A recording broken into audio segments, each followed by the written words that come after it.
Good morning, everyone. I am really ready to have this conversation today.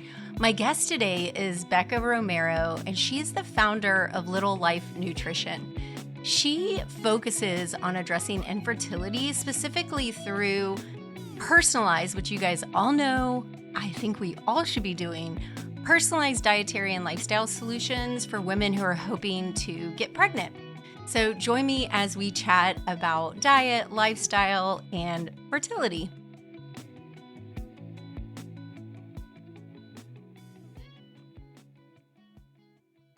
I am so excited that you're here with us today. So I did a little intro before we got on so everybody knows a little bit of your background and what we're going to talk about. But I am really interested in this topic. So I'd love to hear from you. If you could tell everybody who you are, what you do, and how you started focusing on fertility health.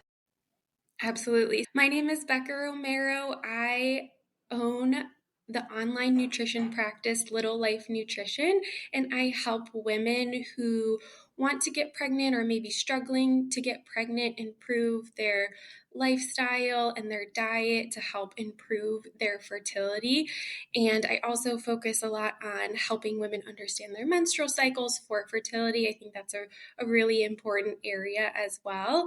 And I have always been interested in pregnancy and fertility and anything related to that topic. And when I started practicing just generally helping my clients with nutrition as a nutritionist, I really found that I enjoyed working with those clients the most that wanted to get pregnant or were pregnant and wanted to improve their nutrition. And I loved that topic so much and found myself wanting to do more and more research about it. So I eventually decided to focus specifically on fertility and really become an expert in that area so I can really help women who want to get pregnant achieve their dream of becoming a mom. And it's just something that's extremely rewarding. And so that's how I got into it. I love that so much. And I'm really excited to talk about the blood sugar control part of it. And I'm going to tell you Okay. why. So let Yes, me go back. sure. When I was 40, I got pregnant with what was going to be baby number 7. Total surprise to me. And then I lost the baby. And then I had 2 more losses after that. I did not want another baby prior to getting pregnant that summer. A lot of my followers and my mamas know my story. I had a miscarriage. I was on a travel assignment, very first night on my own, and I was in the OR and had a miscarriage. And it was devastating, to say the least. But here's where the interesting part. So I lost that baby and then had 2 more losses. And then at that point, I was seeing my midwife, and then she sent me to a specialist. And I went to the specialist, and they're like, because at that point I'm 41, and they're like, or I was almost 41, I think, something like that. And they were like, you really probably need to have medication because you're older. I'm really healthy. So they gave me like Clomid or something, but I was getting ready to take another travel assignment because I used to do travel nursing. So I was on my way back, funny enough, back to the hospital where I'd had the C-section or the miscarriage in the C-section. And I had that Clomid and I was like, why am I doing this? I have 6 kids. I did not want another kid at all. And before I had the loss, I really did at that point. But I was like, oh, forget it. So I had done this diet back. So that was 2014. I had done this diet back in 2012 where I had just gotten really healthy. I have a lot of digestive issues, a lot. And so I did it with a nutritionist, and it's high protein, but low fat, very much about blood sugar control and getting your system working right with all of that insulin and all that, even though I'm not diabetic or anything. And so I was like, forget this. Why am I doing this? Because I had been pregnant and lost, I had gained some weight. So I started that diet again. And my ex-husband came to visit me in California and left behind Grayson. And now here he is 9. But I found out later that diet specifically, a lot of women who have infertility issues that do that diet end up having success at getting pregnant, and it all was around blood sugar and insulin control and all of that. So I really would love to chat with you about that, because I think a lot of times what happens with women who are having fertility issues is that they go straight to medications and all these different procedures and all of these things. Not that I knock that, because I think it's, thank God we have that. But I would love to hear what is your process if you have someone that comes to you? Yeah, absolutely. And like you said, thank God we have these medications that can be super helpful, but I think sometimes we're a little quick to jump to taking those medications, and it can be difficult to think about changing the way you eat, the changing your lifestyle, because food can be comforting and food can be social and all those things, and we don't necessarily want to change the way we do things, but there can be really easy ways to still enjoy the foods that you love and still have a blood sugar balancing diet or support your blood sugar with your diet. It's not like this all or nothing thing. You are so right that blood sugar is having a blood sugar balancing diet can really help to improve your fertility, and it sounds like you have that story, that personal story. And so I think it starts with really just like this basic understanding of blood sugar and what does that mean. Really, a lot of times we think of people with diabetes need to watch their blood sugar, but I think everyone, especially women who want to have a baby, who want to get pregnant, need to think about their blood sugar. And it's something that we're not really taught a lot about. So I would say, like, starting, like, working with somebody, starting to help them understand the basics of what does it mean to support your blood sugar. And that kind of it's about understanding different types of proteins, fats, and carbohydrates, and the types of foods that affect your blood sugar. And so, those three things that I just mentioned are known as our macronutrients. And we'll see those if if you're to look at the back of a nutrition label or a label on the back of a product you buy at the grocery store, you'll see those like amounts in those products that you buy. And so when it comes to blood sugar, it all comes down to this understanding of what is in the foods that we're eating, and how do we structure our diet, how do we structure the way we eat to support blood sugar. And so it's important to understand carbohydrates to understand blood sugar. And I do want to preface this by saying that carbohydrates are not bad.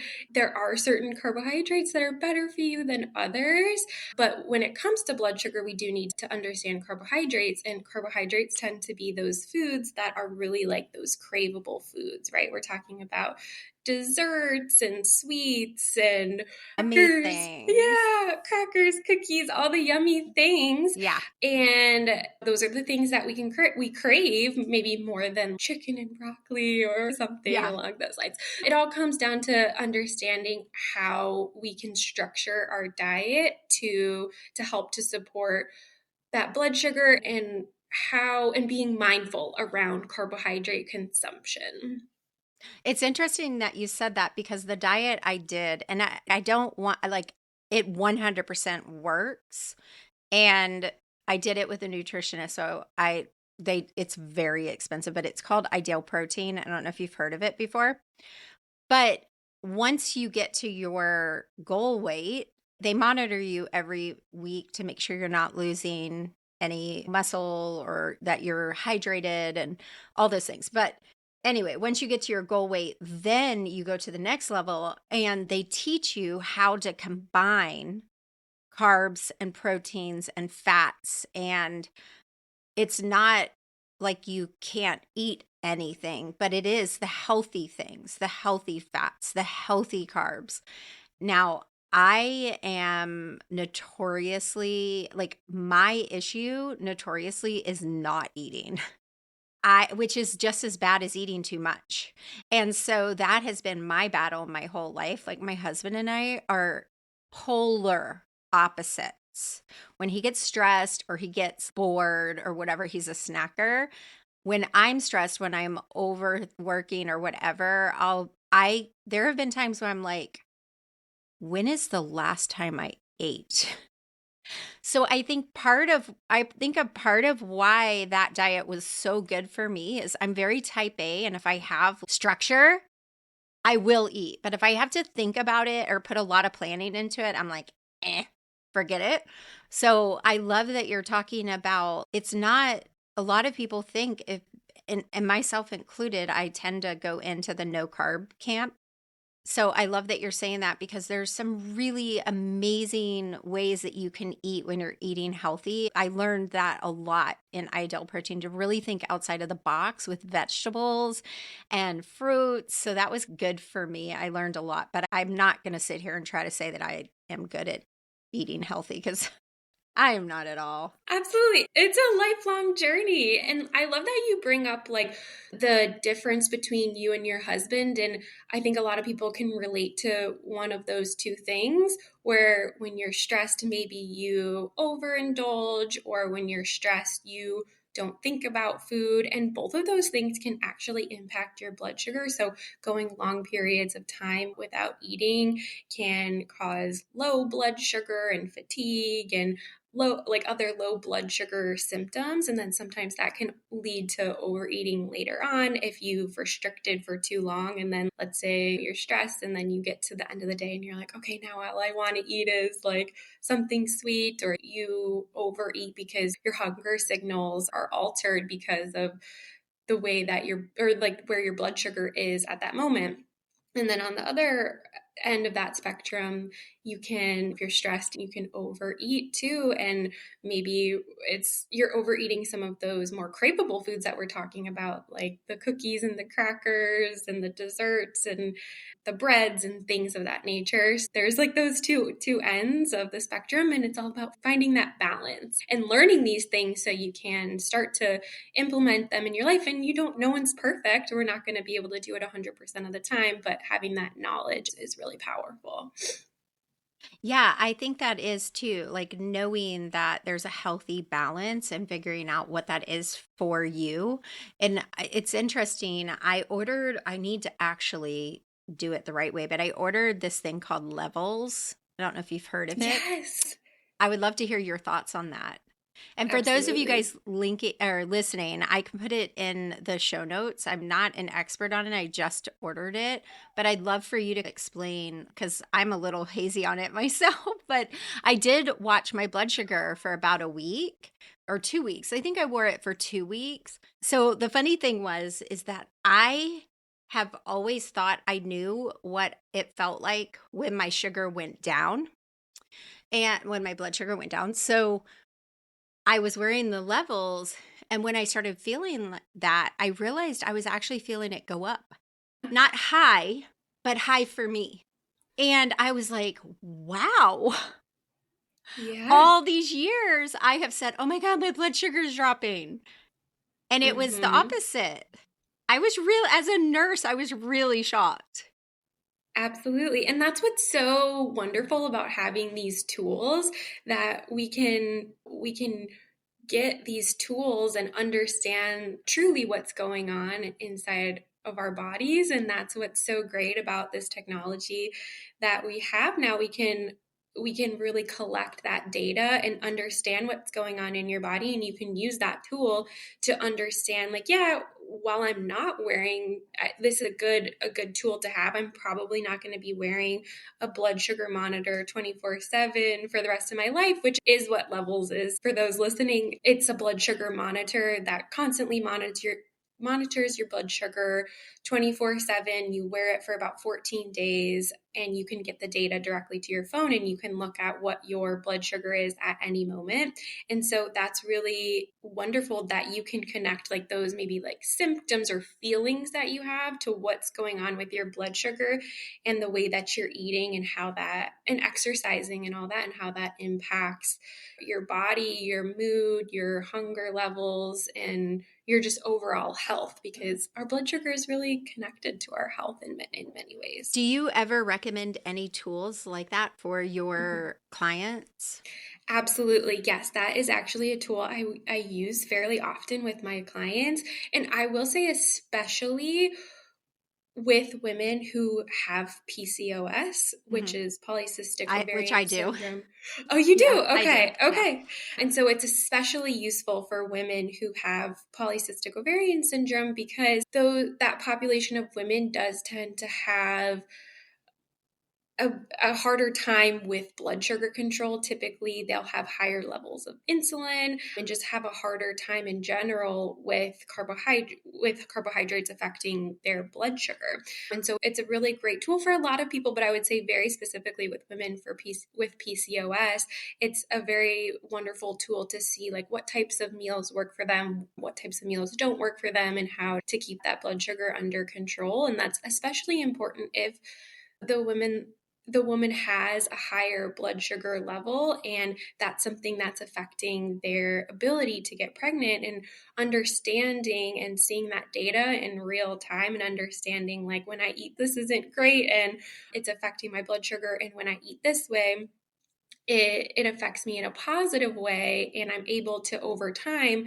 get those blood sugar levels to go down, get those insulin levels to go down, which insulin is something that when insulin is high that can affect your other hormones, your other fertility hormones. And so having insulin levels in check can really in turn help with your fertility. So I think it's a really powerful tool and definitely something that I use often, like I mentioned, especially with women with PCOS or women who have known blood sugar issues, to help them gather that data. And I think that's something that's really powerful because when you see those numbers, like it can be easy to be like, oh yeah, like I'm not real like I'm going to eat this cookie and I'm not really sure how it's affecting me, but to have that, to see that on your phone in real Yeah. time, to look at your blood sugar level and be like, wow, that might, the way that I'm eating is really affecting my blood sugar levels and I can change that, is really powerful to have that information just on your phone.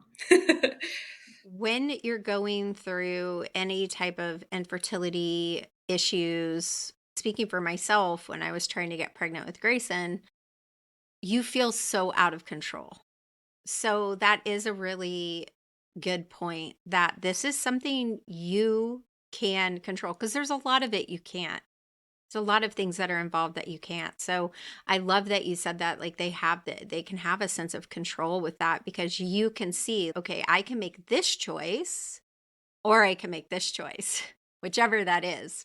So, for those of you guys listening, you may hear Tula. Most of you guys know who Tula is. She's my little puppy that is attached to my hip, and I am about to get very upset with Tula. She is not, I blocked my door and everything. So, just a side note, if you hear whining and scratching, it's not one of us, it is Tula. Anyway, so tell me, with your online business, what does your program entail? Absolutely. It's very individualized. So I work one on one with women. So it is really tailored to what is going on specifically with them. And there are lots of different reasons why you might be struggling to get pregnant. But let's just say, let's use that example of PCOS and blood sugar irregularities. For somebody that may have PCOS or have blood sugar issues, what we would do is just do a deep dive into their diet and lifestyle and try to uncover what might be causing insulin levels to be high, or what might be causing stressors, or how we can implement a little bit more movement that fits into their lifestyle. And so I think a really common diagnosis that I'll see in the fertility space is unexplained infertility. And something that I do is help to explain that, because I believe that isn't really an accurate diagnosis, because there's always a reason why we're experiencing fertility struggles. We maybe haven't uncovered that yet. And maybe that happens to be blood sugar, and that wasn't something that was uncovered in the first place, and we can work on that. And I do see that often, that when we do a little bit of a deeper dive and we look at blood sugar levels or we look at nutrient levels, or there's just something that hasn't been uncovered yet, we're able to solve that. And then that woman is able to become a mom, which is really amazing. I'm really loving this conversation because what I find, especially before working bedside, I really didn't get to know my mama's entire story. But we offer virtual accesses and we have a membership and we meet with our all of our students every Wednesday who are pregnant, every Thursday who are postpartum. And so that being said, I've gotten to know a lot more and I get to hear a lot more of what is said to them by their providers. And providers do not provide individualized care. First off, that's not the norm. It's okay, everyone in this bracket get this, everyone in that get that, and I'm not going to look at the person as a whole. And so I think the fact that you step back and you do it individualized and you find out, okay, what's going on with her? Let's dive deeper into her, not her diagnosis, but what is she doing? Because I think doctors love to give you a diagnosis and that's that. There's no, and like unexplained infertility. Hello, that just means I don't know what the hell's going on. And Exactly. but instead of saying, okay, let's get you to a nutritionist, let's have you meet with this specialist or that, they're like, unexplained, check, you're done. That's that. Live with it. I feel like there's so many women, especially with PCOS. Now, my midwife was like, I got pregnant with most of my kids very young and had them like boom. So she was like, you're really lucky that you got pregnant really young and had the babies because I probably would have struggled with a lot more similar situations as to what I struggled with Grayson. And it just all makes sense that the diet that I ended up doing was all based on blood sugar control. And then lo and behold, there I was at 42 having Grayson. So, Right. yeah, so Yeah. I think there's just so much power in that. And there's a lot of women I found out afterwards. I didn't realize there was a connection when I got pregnant with him, but I found that out afterwards. After I had him and after I was done breastfeeding, I ended up doing the diet again, but I did it like a generic version of it with a group online. And that's how I found out about a lot of women who did this diet ended up getting pregnant, which for them, like for most of us, wasn't the goal. For a lot of them, it was. But I feel like that's just for those of you guys listening, like, why not? I don't know if you know, but I have a coaching business as well where I coach online business owners. And I have another business owner in my group who she focuses on your chakra and like getting balanced and all of that. And that was her path to fertility when she was having infertility. So I just feel like there's so many different ways you can explore and learn. And there are things within your control because I know 100% when you're going through that, you feel so out of control and you feel like your body is betraying you and you feel a lot of emotions. And for someone like me who got pregnant so easily and had babies, then to get pregnant and lose babies, and then not to be able to get pregnant and stay pregnant, it was a really life changing experience for me because I just took that for granted. I know that I went through that for a reason as well because I realized really quickly how it changed the way that I was a labor nurse. Because when we look at your records, we see how many pregnancies you've had, how many living children you have. And we have tons of women come in who've had tons and tons of pregnancies and no living children. And prior to experiencing that, I would say I wouldn't say I was callous, but I definitely didn't understand. So these women that you're working with are tender and raw and Absolutely. Yeah. And I can't tell you how many times I've had women say, I've never had somebody ask me these questions before.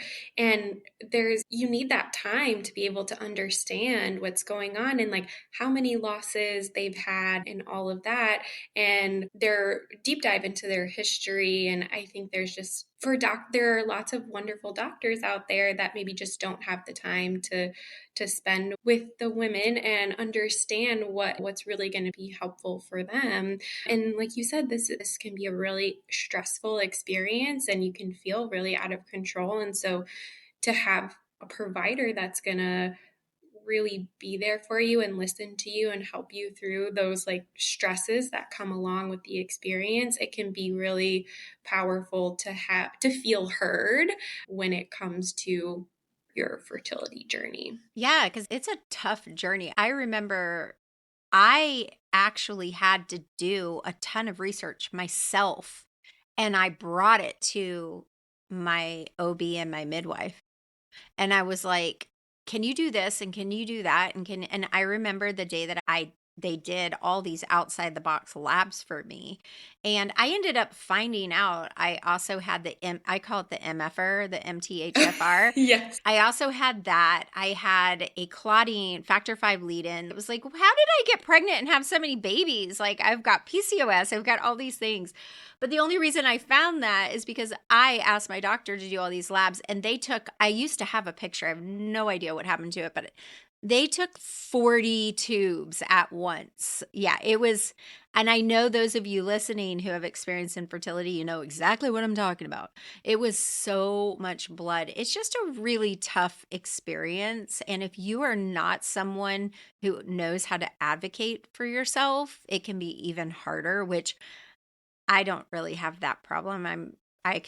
I'm pretty good at speaking up and most of the time. It depends on the other person's personality because there are some personalities I have a hard time with, but and that's part of my birth program. I teach that's part of the framework of my birth classes because you can have all the knowledge in the world and you can have a fantastic mindset. Believe in your body, believe that you're on the right path, and talking about these fertility issues as well, but also during pregnancy.